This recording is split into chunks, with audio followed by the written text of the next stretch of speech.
রব্বুল আলামিন বরকত বেশি রেখেছেন ব্যবসার মধ্যে। সুবহানাল্লাহ জোরে বলি। নবীদের জীবনী দেখলেও দেখা যায় ব্যবসার একটা অংশ, একটু জোরে বলি না, আছে। আল্লাহর প্রিয় বান্দা ওলিদের জীবনী দেখলেও দেখা যায় একটা ব্যবসার অংশ। ইমাম আজম আবু হানিফার জীবনী দেখলেও দেখা যায় ব্যবসার একটা অংশ আসে। আর বরকত আল্লাহ রেখেছেন ব্যবসার মধ্যে। একটু মন খুলে বলি সুবহানাল্লাহ। অনেক ব্যবসায়ী আছে দেখবেন তার কার্য করে ছোট একটা দোকান নিয়ে ব্যবসা শুরু করে এখন 3-4টা দোকানের মালিক। আপনারা জানেন, বুঝেন, চাই বলার চেষ্টা করবো, আপনারা শুধু বুঝে উত্তর দিবেন। 4-5টা দোকানের মালিক হয়েছে একসময়, যার একটা দোকানও আপনাদের অত্র এলাকায় আছে না নাই? এক সময় যে এক বেলা খেলে আরেক বেলা উপবাস থাকতো, এখন তার দোকানে চাকরি করে 5 জনের সংসার চালাচ্ছে, আছে না নাই? আমি কিন্তু আপনার এলাকার সাথে ইউজ টু না, তবে বলতে পারছি কোন সাহসে, যেহেতু ইসলাম যা বলে সেটা পৃথিবীর শেষ প্রান্ত গেলে তা সত্য প্রমাণিত হয়। বলেন সুবহান। এটা অনুমানের জগৎ, ইসলামে নাই।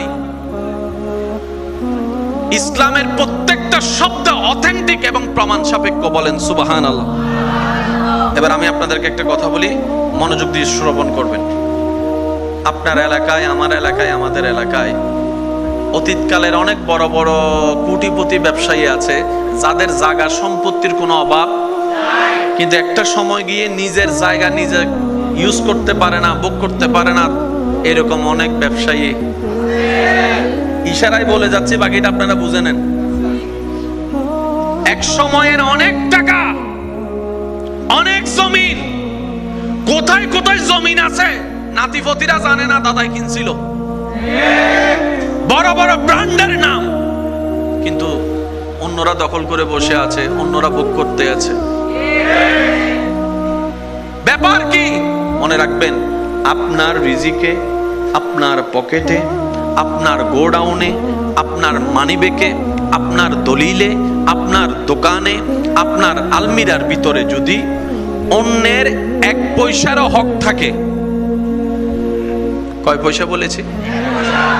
শুধু 1 পয়সা, আমি একটা টাকার কথা বলছি না, 1টা পয়সারও যদি হক থাকে, সেটা আপনি, আপনার সন্তান, না হয় নাতিদের আমলে, না হয় নাতির ঘরের পতিদের আমলে, সেটা অন্যের কাছে চলে যাবে। কারণ আহকামুল হাকিমিন, ন্যায় বিচারক, যার প্রাপ্য যতটুকু কোনো না কোনো ভাবে সেটা তার কাছে পৌঁছায় দেয়। সুবহানাল্লাহ জোরে বলি। তো দাদা কামাইলো, নাতি যদি খাইতে না পারে, সে সম্পত্তির দরকার কি? একটু জোরে বলেন না রে ভাই। এমন কোন দাদা আছে যে নিজের জন্য কামাই না? সবাই নাতিদের জন্য স্বপ্ন দেখে। বাবারা কামাই সন্তানদের জন্য, দাদা নানারা কামাই নাতিদের জন্য।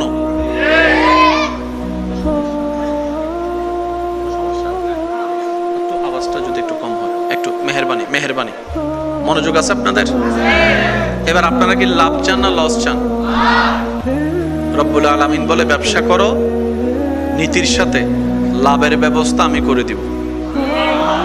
একটু জোরে বলি, বিধান কার? জোরে বলেন, বিধান কার? আল্লাহ। ইয়া আল্লাহ, কিভাবে করব? নবীর থেকে শিখে নাও। ব্যবসার প্রথম শর্ত, কাউকে ঠকানো যাবে, অন্যরা ঠকাক, আপনি ঠকায়েন না। বরকত আপনার খুঁজতে হবে না, আপনার ঘরে বরকত। আচ্ছা, আপনি ব্যবসা করে কামালেন 10 লাখ টাকা, আপনার ছেলে একটা অসুস্থ হয়ে খরচ হয়ে গেছে 50 লাখ টাকা, লাভ হইল না লস হইল? এই ব্যবসা করে লাভ কি? জোরে বলেন না। একজন দেখনেওয়ালা আছে না? এই সমস্ত জায়গায় যদি আমরা একটু নিজেদেরকে ব্রেক লাগাতে পারি, লাভটা কি হবে দেখেন। ফিদ দুনিয়া হাসনাতাও ওয়া ফিল আখিরাতি হাসানা। ব্যবসা এমন একটা নিয়ামত, করার মতো করতে জানলে দুনিয়াও আপনার জন্য কল্যাণের হবে এবং সওয়াবের পাহাড় হাসরের ময়দানে জমে যাবে। দিয়েছেন কে? জোরে বলেন, দিয়েছেন কে? নিতে জানি নাই আমরা, নিতে জানি নাই। আল্লাহ পাক আমাদের সবাইকে নীতির সাথে, হকের সাথে, নিশ্চয়তার সাথে কর্ম করার তৌফিক দান করুন। আর একটু জোরে বলেন না আমিন। ইমানদার ভাইয়েরা, নিরিবিদ আপনারা একটু নীরবতার সাথে আমাকে একটু সাপোর্ট দিবেন। আমি বারবার করে বলছি, যেহেতু জায়গাটা ছোট্ট আওয়াজ অনেক বড় শোনাবে, আবার আমাদের টাইমও লিমিটেশন দেওয়া আছে। তো সবকিছু মিলে আমি একটু মনোযোগ চাচ্ছি আপনাদের কাছে। আপনারা সবাই লাভ চান না লস চান? যারা লাভ চান তারা একটু মনোযোগ দিয়ে শ্রবণ করবেন। আল্লাহ তাআলা যা কিছু বানিয়েছেন, বানিয়ে ছেড়ে দেন নাই, নিজেই আল্লাহ সবকিছুকে যত্ন নিচ্ছেন। সুবহানাল্লাহ, একটু জোরে বলেন। আমরা অনেক সময় নিজের কর্ম ভুলের দোষটা আল্লাহর উপর রাগ দেখাই, নাউজুবিল্লাহ। দোষটা আমাদের, রাগ দেখায় কার উপরে? যেমন সিগারেটের প্যাকেটে লেখা আছে খেলে কি হবে। প্রত্যেকটা কোম্পানি কিন্তু লিখে দিয়েছে। কেন লিখে দিয়েছে জানেন? আপনি যদি এই সিগারেট খাওয়ার কারণে যদি ক্যান্সারে আক্রান্ত হয়ে যদি আপনার পরিবার ওই কোম্পানির নামে যেন মামলা দিতে না পারে। যদি মামলা দেয় সেকেন্ডের মধ্যে খারিজ। কেন? কোম্পানি বলবে যে আমরা তো আগেই তারে বলছিলাম না খাইতে, আমি বারণ করার পরে সে দেখে শুনে জেনে কিনে, আমার তো আর দোষ? আমি তো প্যাকেটে লিখে দিয়েছি ধূমপান ক্যান্সার হয়, ধূমপান মৃত্যু ঘটায়, তারপরে সে খাইছে কেন? আমার তো দোষ। সাথে সাথে মামলা খারিজ। বুঝতে পারছি আমি কথা? আল্লাহ তাআলা আমাদেরকে যেমন কিছু নিয়মও জানিয়ে দিয়েছেন, কিছু কাজের নিষেধও করে দিয়েছেন। বলেন না ভাই, করছেন না? আচ্ছা, সুদ খাওয়ার নিষেধ কার? আমরা খাই। এবার বলেন দোষ কার? জেনা করা নিষেধ কার? করি কারা? ঘুষ খাওয়া নিষেধ কার? খায় কারা? মা বাবার সাথে বেয়াদবি করা নিষেধ কার? করি কারা? নামাজ পড়ার নির্দেশ কার? করি না কারা? দোষ কার? জোরে বলেন না, দোষ কার? চোখ দিয়েছেন দেখার জন্য, জোরে বলেন। রাস্তা দেখে শুনে পার হওয়া আপনার দায়িত্ব। আপনি যদি রাস্তা চালান, রাস্তায় পার হওয়ার সময় কানের মধ্যে দুইটা হেডফোন ঢুকাইয়া, বড় হেডফোন ঢুকাইয়া মোবাইলে ফেসবুক চালাইয়া যদি ডাইনও না দেখেন বামও না দেখেন, গাড়িওয়ালা দোষ দিয়ে লাভ কি? আমি কি বুঝাতে পারছি?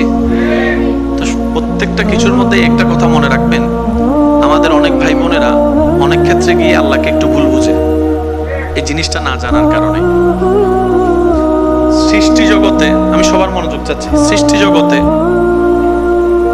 দুইটা সৃষ্টিকে আল্লাহ সাময়িকভাবে স্বাধীনতা দান করেছেন। কয়টা? একটা হচ্ছে জিন, আরেকটা হচ্ছে মানুষ। সুবহানাল্লাহ বলি। এই দুইটা সৃষ্টিকে আল্লাহ সাময়িকভাবে স্বাধীনতা দান করেছেন, তোদের যা মন চায় তা কর। আমি আল্লাহ ভালোটাও জানাই দিলাম, খারাপটাও জানাই দিলাম। মন চাইলে ভালো কর, মন চাইলে খারাপ কর। আমি আল্লাহ, তোরা যতদিন বেঁচে থাকবি আমি আল্লাহ সেগুলোতে ইন্টারফিয়ার করব না। তবে মনে রাখিস, ইজা জুলজিলাতিল আরদু জিলজালাহা ওয়া আখরাজাতিল আরদু আসকালাহার মাধ্যমে কুল কায়নাত ফানা হয়ে যাবে, কিয়ামতে হাসর হয়ে যাবে। হাসরের সময় এসে আমাকে সবকিছুর হিসাব দিতে হবে। মিসকালা যাররা, যাররা যাররা আমাকে হিসাব দিতে হবে। কাদের থেকে হিসাব নেবেন? জিন জাতি থেকে, মানব জাতি থেকে। সূর্য থেকে আল্লাহ হিসাব নিবে না। কেন? সূর্যের শেষ লগ্ন থেকে আজীবন আল্লাহর নিয়ন্ত্রণে। আল্লাহ সূর্যকে স্বাধীনতা, সেজন্য আদম আলাইহিস সালামের আমলও সূর্য যেদিকে উঠছে এখনো না। সুবহানাল্লাহ করা যায় বলেন, আর একটু আস্তে করে বলেন। আল্লাহ সূর্যকে স্বাধীনতা দেয় নাই, তাই সূর্য একই নিয়মে চলে। চাঁদকে স্বাধীনতা দেয় নাই, তাই চাঁদের নিয়ম একরকম। আম গাছকে স্বাধীনতা দেয় নাই, তাই আমের নিয়ম একরকম। জাম গাছকে স্বাধীনতা দেয় নাই, তাই জাম গাছের নিয়ম একরকম। মেঘকে স্বাধীনতা দেয় নাই, তাই মেঘ একই নিয়মে চলে। শুধু দুইটা সৃষ্টিকে অল্প সময়ের জন্য স্বাধীনতা দিছে, ওই দুইটা সৃষ্টি সবসময় গুজারামি করে। বুঝতে পারছি কথা?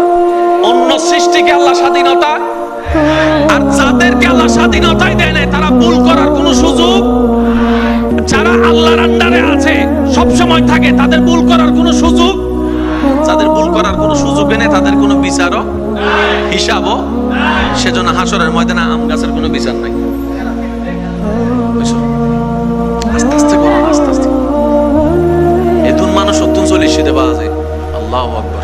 তবর উনা ভাইলা ওনা আবার আর গাল দিবে নি, এই যে নমাতাইয়া অন গাল দিবে না আর বাজে সিডেঙ্গে গাল মানে গাল ন ইনা আবার এক জায়গার গালি এক জায়গার বলি ইয়া আওয়াজই বেজাত না ফেসবুকে যাইবো হত হুজুর গাল কেন হইলো আবার তা আর সিডেঙ্গে গাইলি না শব্দ থদে এই যে নমাতা ঠিক না বে ঠিক ওয়া আর ভবিষ্যতে এমপি কল সুপ্তাহ এ প্রধানমন্ত্রী ওয়া হনহুদকে প্রধানমন্ত্রী যে ওয়ান দত্তা তাহলে হম বরাদ্দ একবার বলেন মারহাবা।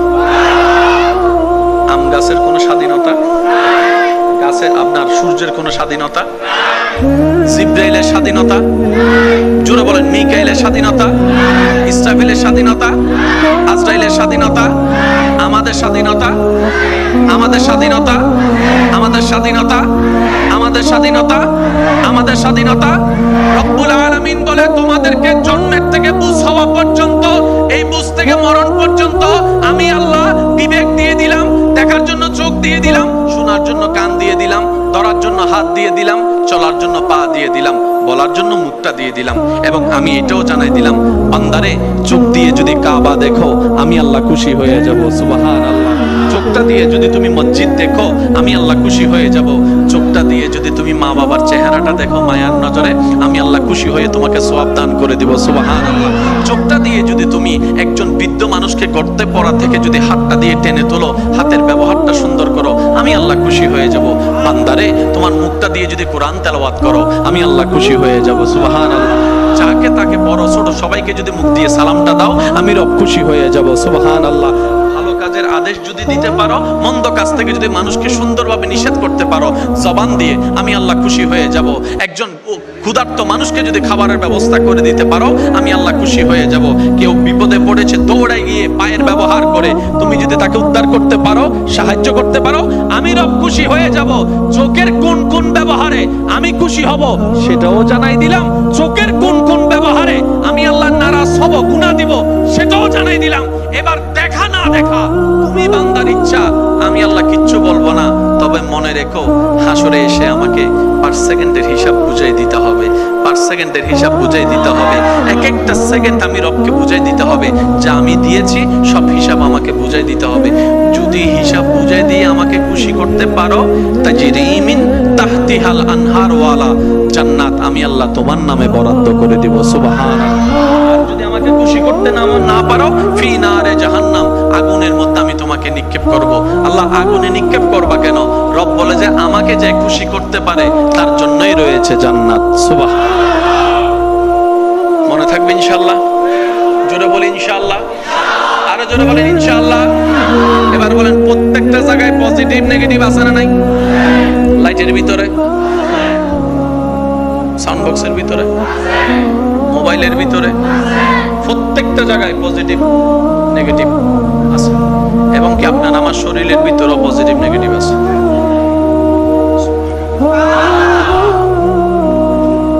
এখানে মিটার আছে নি? মিটার মিটারে তার আছে নি? বোম মারে দিম না বাজিবে জোর হইলে আরো জোর হম ধরিবে। দুইটা তার আছে। সুন্দর করে যাই একটু ভালো করে খেয়াল করে দেখেন একটা তামার মতো তার মাটিতে গেছে। জোরে বলেন না। আর গরম না বেগুনের গরত আছে কেন? ওই জিনিসটা কি? এটার নাম আর্থিং। সামান্য আর্থিংটা যদি না দেন ছোট্ট ছোট্ট বাল্ব ফুটে যেতে পারে, পুরা ঘর ইলেকট্রিক শর্ট হয়ে যেতে পারে। এবার যে কোনো ইলেকট্রিক মেশিনকে আমার ভাইকেও যদি আমার ভাই যদি আজকে আর্থিং দিয়ে থাকে মাইকওয়ালা ভাই ওনাকেও জিজ্ঞেস করেন আজকে না দিলে অন্য সময় দেয়। এই আর্থিংটা দেয় কোথায়? আপনারা বলেন না কোথায় দেন? কেউ ব্যারাক দিয়ে দেয়, কেউ একটা থামা দিয়ে দেয়, লোহা দিয়ে দেয়। মাটির ভিতরে এমন একটা জিনিস আছে আল্লাহ পাক দান করেছেন। আপনি কারেন্টটা এনেছেন নিজের অন্ধকার করে কারেন্টের মাধ্যমে আলো জ্বালানোর জন্য লাইট দিয়ে।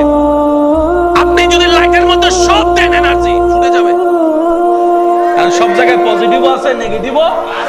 এই আর্থিংটা কি করে?